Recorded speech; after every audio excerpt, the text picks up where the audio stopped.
Hey guys, Ben here. Welcome to the video, welcome to the channel. It's pretty bright, it's very hot. Um, yeah, and I forgot my tripod, so I'm not going to be doing too much recording today, but maybe I'll just kind of do some work, show you some progress. Honestly, I'm not doing a whole lot today, but let me show you what I mean.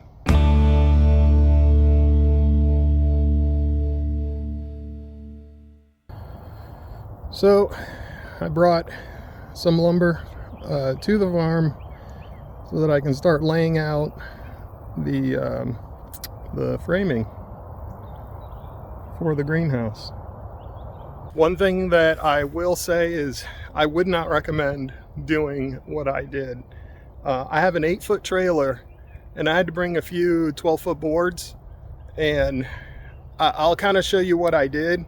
But honestly, driving here, because there's no local roads, without adding like another half hour to the trip, but there's no local roads between here and the closest, Lowe's or Home Depot or anything. So I have to take the highway. The trailer was not balanced. Let me just say that much. As you can tell, I was able to squeeze a few 12-foot boards on the center. I would not put those out here because when the trailer turns, it's going to hit your bumper. So I really just kept some long boards down in the middle. The only problem is I needed a lot more 12-foot boards on this 8-foot trailer. So you can see these are 8-foot boards. Underneath, those are 12-foot boards that I was able to fit under. These were the boards that bumped against the top of the guardrail, and so they had to extend the full length. The wheel, the axle, is obviously about 4 feet ahead of that. So really, you're well over half on the back side of the trailer, and that's a lot of tail weight. And, if I was driving 30, 35 miles an hour down some local road, I probably wouldn't feel it at all. In fact, I didn't feel it at all until getting on the highway. When I was going 65, 70 miles an hour, and I just felt myself just swinging a little bit. And in times like those, here's a few options that you have. Slamming the brakes is the worst thing you can do. It seems like the most common sense thing to do is to slam your brakes, because you're thinking, oh my gosh, maybe I'm going too fast, and let me slam my brakes and slow down to a speed that it won't fishtail like that anymore. The reason why the trailer starts doing that a lot of times is because the trailer, first of all, has so much tail weight that it's picking up your back end. Secondly, the trailer is actually moving faster than you are.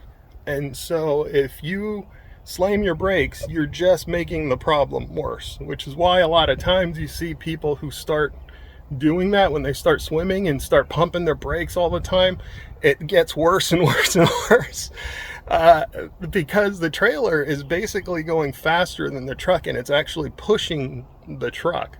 Now, this isn't as much weight. If I was carrying, some big RV or something like that, or whatever, a sleeper camper, that problem gets worse real fast. This was enough to handle. Just when I started to feel it, I had two options, and it depended on my situation. If I noticed myself starting to go uphill, I'd actually accelerate into that uphill so that I can get faster than the trailer and straighten the trailer out. And then once I started going uphill, the trailer was heavy and it was actually wanting to pull back. So then that's when I would take the time to slow down as I was going up that hill. And also that gave me an opportunity to slow down enough so that when I get back to the top and start going down the next hill, I'd have some speed to play with. Because if you're already topping out at 70, 80 miles an hour, you're not going to go much faster than that, and you're really getting yourself into very dangerous territory. All right, so I am unloaded, so you can tell. And I wanted to,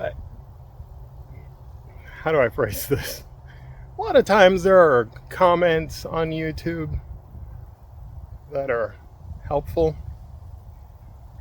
So I just want to cut this one off at the pass.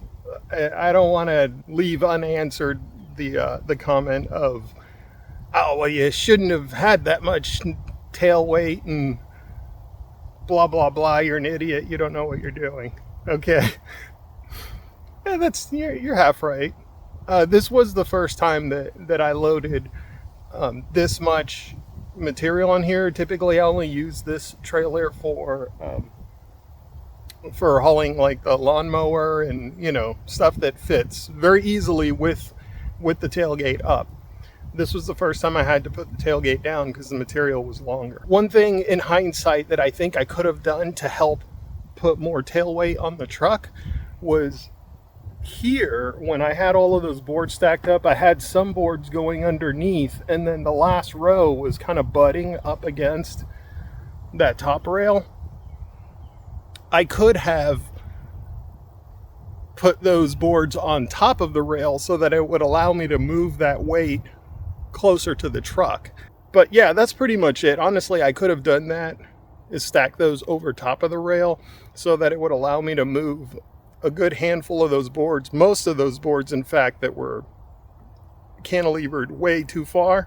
I could have at least brought those in a good foot or 2 feet, and then I would have had much, much less tail weight, and I probably wouldn't even have felt a single one of those little wobbles. So in hindsight, if I have to do this again, I'll give that one a shot. I'll let you know how that works out.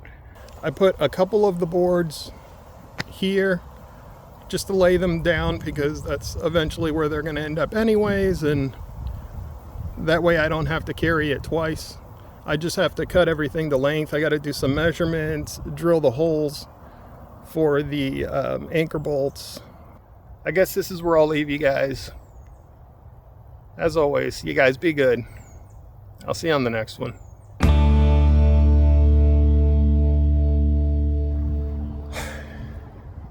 Guys, I'm so mad. I went to Lowe's, I got the lumber, I brought everything to the farm, I got my Blue Eddy, got my extension cords, I got my saw, everything's ready to go. Put my earmuffs on, eye protection, and I'm just about to pull the trigger on my circular saw. I even made my first measurement and drew the line. I forgot to change the masonry blade off of my saw.